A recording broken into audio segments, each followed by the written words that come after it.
After the WWF, where did you end up at? I know you did a lot of indies. Went to Portland, Oregon. Was there, then I came back, went to the Middle East for WWF.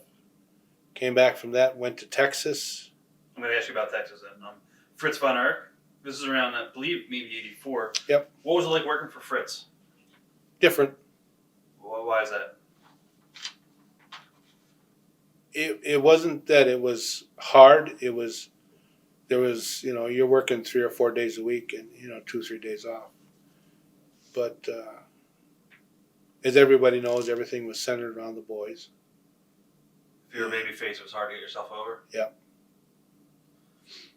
Let's talk about the boys, David and Curry and Kevin. Obviously, we've done interviews with hundreds of guys, and they've talked about their crazy lifestyles. Did you witness the crazy behavior of the Von Erichs? Everybody gets crazy at some point or another, to some extent. Theirs was just made more public, I think, than anybody else's. You got to work with the missing link down there? Yes. Memories of Dewey? A lot of fun to work with. I taught him how to roar. Right. Taught Michael Hayes how to do the moonwalk. Buddy Roberts. Easy to work with. Terry yeah. too? Yeah. Memories of working with those guys, the Freebirds? Easy to work with. A lot of fun to work with. Once you get into the groove of working with them, you could have a ball. Who was the workhorse of the group? Was it Terry or Buddy? Buddy. Buddy and Terry. Mike was the mouth. Right. John Tatum. Memories of Hollywood John Tatum. Good kid. Good kid. The Irwin brothers. Bill. Unbelievable. They're Minneapolis boys. Right. They came out of the same place I did. Their work ethic, and their style was pure Minneapolis. Gino Hernandez. What are your memories of Gino? Cute boy. All the girls liked him. And a good worker. Did you, I obviously heard about his untimely passing. Mm-hmm. Did you see it coming or? No. How long were you in the Texas territory for? About 4 to 6 months. Oh, okay. All right. You also worked some indies up in Pennsylvania, I believe, NWF? Yep. NWF, IWA. Memories of doing some of the shows with DC Drake. And I think Bruiser Brody was your tag team partner. Yep. You worked with DC and Damian Kane. We could set a crowd on fire. What are your memories of Bruiser Brody? A gentleman. A good person. And a good worker. He knew what he had to do, and he done it. Did you know him from before? No. Oh, it was the first time you ever met him? Yep. Oh, wow. So you didn't get a chance to be around him that long? No, I sure didn't. And I think if I'd got a chance to be around him, I could have learned even more.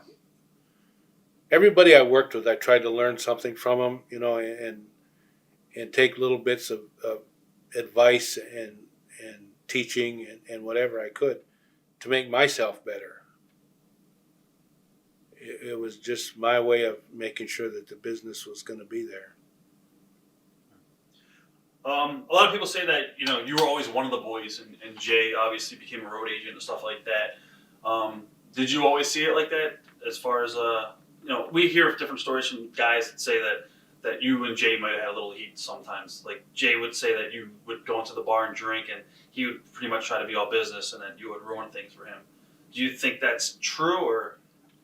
I would go to the bars and socialize with the guys. You'd be more of a socializer, and Jay was pretty much business and office. And most of the time I was drinking Coke. So was there ever tension between you and Jay, obviously, or? I didn't think so. Apparently he thought so. Right. Did you guys get along? At the end of your run? Yeah. Let's see what else I have. Do you still follow the business today? Not as much as I used to, but I still follow it. What do you think is wrong with with today's wrestling? I'm not making any money. I don't think there's really anything wrong with it. I think it evolved a long, long time ago. Two men told me, go outside the building and look at what it says on the marquee. It says pro wrestling. Emphasis on the wrestling. When promoters have done everything they can think of and done everything anybody around them can think of, it will always come back to wrestling. It's the root for everything in our business. And it'll evolve, it'll change, it'll grow. I was once told by a very, very smart man, in fact a couple of them, Nick Bockwinkel being one of them, Pat O'Connor being another one, that this business runs in cycles. There'll be up years and down years and up years, and wrestling will lose interest, and then it'll gain it back, and it'll lose interest and gain it back. And with the evolving, I think it's maintained for the last 25 years its place in sports or in entertainment, whatever you want to call it. You mentioned some old timers. I forgot to ask you about Buddy Rogers. What do you remember of Buddy Rogers? The guy was different. He was a world champion, and he maintained that, and rightly so. The guy could absolutely perform at a champion's level. If you were to take just pick two matches that you were most proud of that you would want to show your grandkids, what matches would they be that you have had? The last one against the Samoans when we lost the belts. The one with Ivan Koloff in Madison Square Garden. The one with Ray Stevens in Madison Square Garden.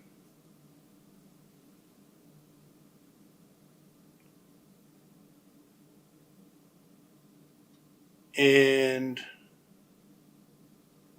probably the one with Ricky Steamboat when he was Richard Blood in Milwaukee.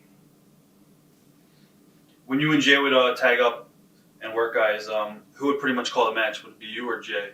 Jay. Who would take most of the heat? Me. Yeah. He'd be the hot tag? He'd get the heat. I give him the hot tag. Right. Like he said, you do the work, I'll get the glory. Huh. Were you all for that? Didn't bother me a bit. As long as you're getting paid? As long as I was having fun and getting paid, it didn't bother me. Do you follow MMA at all? UFC? No. Okay. I was going to ask you if you thought it hurt the business. I'm still kind of up in the air about that whole MMA thing. You know, it's to me, it's totally different. I think the possibility for some really bad injuries could take place.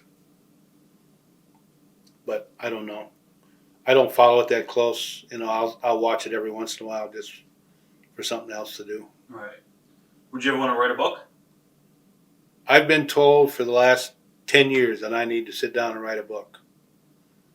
And my answer to that is it would have to be put in the fiction aisle or the humor aisle, because the only thing I could remember would be the funny stuff, the good stuff. You know, some of the stuff that I could write would be totally unbelievable. Watch thousands of exclusive shoot interviews right now on TitleMatchNetwork.com.